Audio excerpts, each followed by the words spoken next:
రాముడు సీతాదేవిని పరిత్యాగం చేశాడా? ఇది పెద్ద ప్రశ్న. ఇది పెద్ద కాంట్రోవర్సల్ విషయం గూడా. చాలామంది విమర్శించే వాళ్ళున్నారు. రాముడు గొప్పవాడన్నప్పుడు అట్లెట్లా చేస్తారు, ఇట్లెట్లా చేస్తారు విమర్శిస్తారు. మరి నిజంగా ఉందా లేదా అంటే లేదు. ఉత్తర రామాయణము సీతాదేవిని రాముడు అరణ్యాలకు పంపలేదు.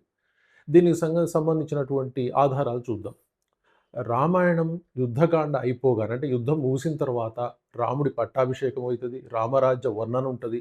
అలాగే ఫలశ్రుతి ఉంటది. అంటే రామాయణం చదవటం వల్ల వచ్చే ఫలితాలు చెప్పబడతాయి. ఈ ఫలితాలు ఎప్పుడు చెప్తారు? ఏదైనా సరే ఒక గ్రంథం గావచ్చు, కావ్యం గావచ్చు, ఒక ఇతిహాసం గావచ్చు, ఏదైనా అయిపోయేటప్పుడు ఫలశ్రుతిని చెప్తారు. ఫలశ్రుతి అంటే చదివిన దాని వల్ల, విన్న దాని వల్ల, వీటన్నిటి వల్ల వచ్చే మంచి అని చెప్తారు. సో, ఇది ఎప్పుడు చెప్తారు? అయిపోయేటప్పుడు చెప్తారు. కాబట్టి అది అయిపోయింది అని అర్థం అక్కడ. ఫలశ్రుతి ఉంది అంటేనే కంప్లీట్ అయిపోయిందని అర్థం. అంతేగాని మళ్ళీ ముందు ఇంకేదో ఉంటది అన్న సూచనలు గూడా అక్కడ లేవు. అలాగే తర్వాత జూస్తే ఉత్తర రామాయణ భాష, అలాగే రామాయణంలో ఉన్న భాష, భావాలన్నీ గూడా డిఫరెంట్‌గా ఉన్నాయి. అంటే వివిధ రకాలైన ఏమంటాం రచయితలు రాసినట్టుగానే, కవులు రాసినట్టుగానే ఉంటాయి. సో, సేమ్‌గా కనిపించవు. కాబట్టి అది గూడా ఒక అనుమానమే.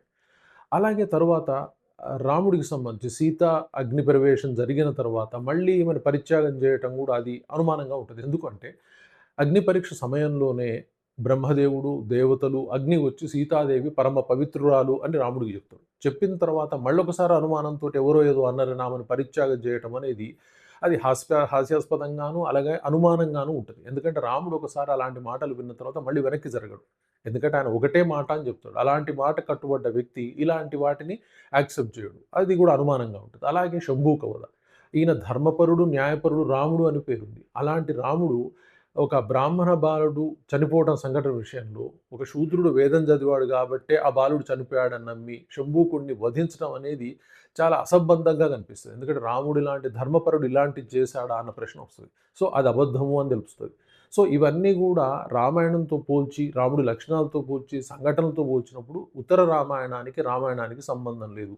అంటే రామాయణం ఎక్కడైతే ఫలశ్రుతితో ముగిసిపోయిందో అక్కడితోటే రామాయణం అయిపోయింది తప్పితే, తర్వాత వచ్చిన సీతా పరిత్యాగం లేదు, శంభూక వధలు లేవు అనేవి బలమైన నిర్ధారణకొచ్చినాయి. సరే తర్వాత విమర్శించేవాడు విమర్శించి లేదు లేదు ఇలా ఉన్నాయి అని మళ్ళీ కొన్ని సాక్ష్యాలు చూపిస్తా ఉన్నారు. అవి కూడా అసంబద్ధంగా బలం లేనివిగా ఉన్నాయి. కాబట్టి రామాయణం ఒకటే ఉంది.